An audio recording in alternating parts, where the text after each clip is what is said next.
सबसे साफ शहर की कहानी, काल बन गया जहरीला पानी।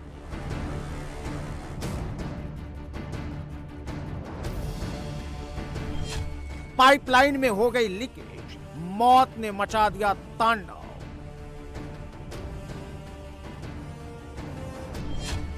दूषित पानी का ऐसा प्रकोप, 6 महीने के बच्चे की मौत।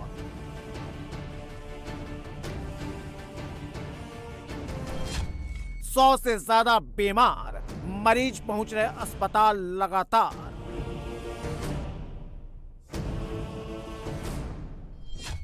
सरकारी लापरवाही का खौफ, गंदे पानी ने दी सजाए मौत।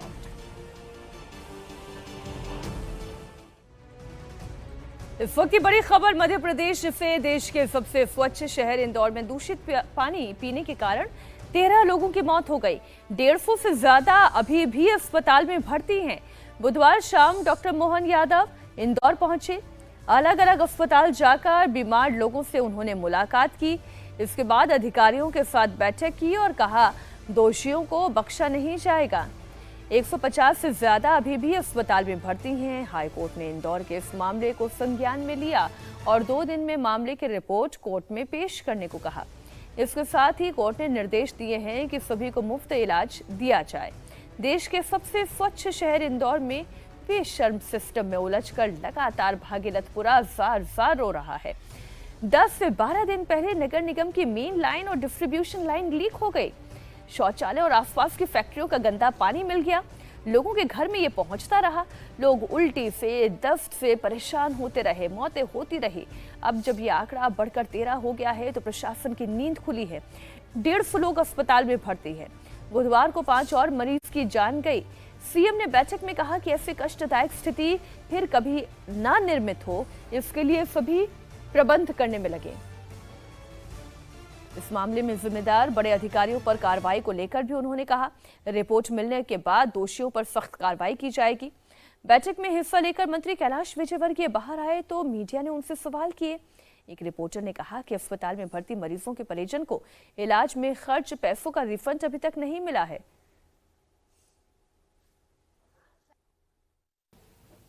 नीचे के सीवर के लीकेजेस और पुरानी लाइनों के डलने के कारण से ऐसी घटनाओं से सबक लेते हुए दोबारा ऐसी घटनाओं का नहीं हो, इसका हम प्रयास करेंगे। और जो हुआ ये हमारे लिए दुखद है, उसके संबंध में तभी हमने इसके लिए जांच के निर्देश भी दिए और जांच की रिपोर्ट आएगी तो उस संबंध में और कार्रवाई करेंगे। इस तरह की घटनाओं में किसी भी प्रकार की लापरवाही की जैसी जानकारी आएगी, हम और भी कठोर कार्रवाई करने को तैयार हैं। जो डेथ की जानकारी आई वो तो 4 बताई गई है, लेकिन एक भी क्यों हो, हम तो इतना सा इस पर प्रयास है कि किसी को भी क्यों कष्ट ऐसे से जाए। तो सवाल हमारे लिए कष्ट का ये है कि दोबारा ऐसा पानी से कोई नौबत ना आए। कि कुछ अधिकारियों की कमी है तो हम तो अधिकारी भी देने के लिए हमने कहा कि जो आपकी डिमांड रहेगी, इतना बड़ा नगर निगम है, हमको अमला भी चाहिएगा तो अमला देने के लिए भी सरकार तैयार है। देखिए, जहरीले पानी से एक मासूम की मौत भी हो गई। 6 महीने के अभियान को पानी पीने के बाद उल्टी शुरू हो गई और अस्पताल ले जाते समय उसकी सांसें थम गई। बच्चे के पिता ने बताया कि 11 साल बाद अभियान हुआ था, मात्र 6 महीने का था। अभियान को दस्त उल्टी के बाद उसे अस्पताल ले जाया गया, पर रास्ते में ही उसकी सांसें टूट गई। कई दिनों से गंदा पानी आ रहा है। गाय के दूध में पानी मिलाकर पिलाते थे, पता नहीं था कि पानी में जहर है। शुरुआती जांच में जो सामने आया है कि भागीरथपुरा पुलिस चौकी के टॉयलेट के ठीक नीचे नर्मदा की मुख्य पाइपलाइन में लीकेज मिला। इस लीकेज के कारण गंदा पानी सीधे नर्मदा की सप्लाई लाइन में मिल रहा था, जिससे पूरा वार्ड में दूषित पानी पहुंच गया। यहाँ पर शौचालय था और जो नर्मदा पाइपलाइन है वो यहीं से जाती थी और चूंकि शौचालय की जो गंदगी है इस नर्मदा पाइपलाइन में लीकेज हुआ, जिसके चलते वो लगातार मिलती रही, पानी दूषित होता रहा, मटमैला होता रहा, घरों तक पहुंचता रहा, जिसका नतीजा ये हुआ कि तमाम जो बच्चे हैं, बुजुर्ग हैं, वो इससे ग्रस्त होते गए। और यही लाइन अगर आप देखें, यहाँ मेरे पीछे पानी की टंकी भी है, पूरा नर्मदा जल यहीं पर सप्लाई होता था और यहाँ से ये जो परदेशीपुरा इलाका है जाता था, लेकिन इस वक्त वक्त ये जो देख रहे हैं चौकी के बगल में यहाँ शौचालय बताया जा रहा है जहां था, और तमाम गंदगी जो है वो इसमें मिलती रही। जबकि मैं आपको बता दूं वाटर प्लस अपशिष्ट प्रबंधन का अवार्ड भी इंदौर को मिल चुका है। बावजूद उसके ये घटना न केवल प्रशासन पर सवाल उठा रही है बल्कि इस पूरी कार्य प्रणाली पर भी सवाल उठाते दिखाई दे रही है। लगातार जब लोग भर्ती होते गए उसके बाद सरकार चेती, अब यहाँ पर टैंकर्स बुलवाए जा रहे हैं पानी के, लगातार स्वास्थ्य कैंप लगाए जा रहे हैं। मध्य प्रदेश के मुख्यमंत्री खुद सामने आए और मृतक परिवारों के परिजनों को 2-2 लाख रुपए दिए। 2 जिम्मेदार अधिकारियों को जिन्हें अब तक प्रारंभिक जांच में माना जा रहा है उन्हें सस्पेंड किया गया, एक को बर्खास्त किया जा चुका। और सबसे बड़ी बात, ये पूरी लाइन, इस लाइन को बदला जाना था। तकरीबन 2 करोड़ रुपए का टेंडर भी हो गया था लेकिन टेंडर फाइलों में दब गया और अब जाकर फाइलें खुली हैं और काम होना शुरू हुआ है।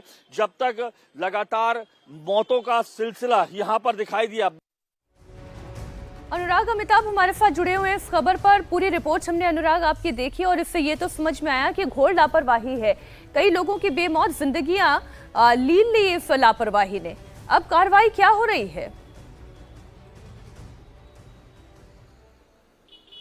देखिए, प्रशासन तब जाकर चेता जब पता चला कि दरअसल सबसे स्वच्छ शहर और जो वाटर प्लस की रैंकिंग पाया हुआ शहर है, देश का नंबर 1 शहर है, वहां पर पानी की जगह दरअसल जहर जो है वो सप्लाई किया जा रहा था। एक के बाद एक तमाम मौतें हुई। तब जाकर प्रशासन ने ड्रेनेज साफ करना चालू किया है, सीवेज सिस्टम पर ध्यान देना शुरू किया है, पाइपलाइन नई डालने की तैयारी। और विडंबना ये है कि नई पाइपलाइन, चूंकि नगर निगम को लगातार मालूम था कि दूषित जल, ड्रेनेज का जल जो है वाटर सप्लाई लाइन में जा रहा है। टेंडर हो गया था जुलाई और अगस्त में, बावजूद उस पर काम नहीं हुआ। तकरीबन 2.5 करोड़ से ज्यादा का टेंडर हो चुका था। कितनी अक्षमता है, कितनी लापरवाही है जिसके चलते मासूम जो जाने हैं वो जिंदगियां अपनी खो चुकी हैं। अब जाकर सरकार चेत रही है। खुद जो नगरीय प्रशासन मंत्री हैं जिनका ये विभाग है वाटर सप्लाई से लेके तमाम का, वो कैलाश विजयवर्गीय हैं। विडंबना ये भी है कि ये उन्हीं का वार्ड है जहां पर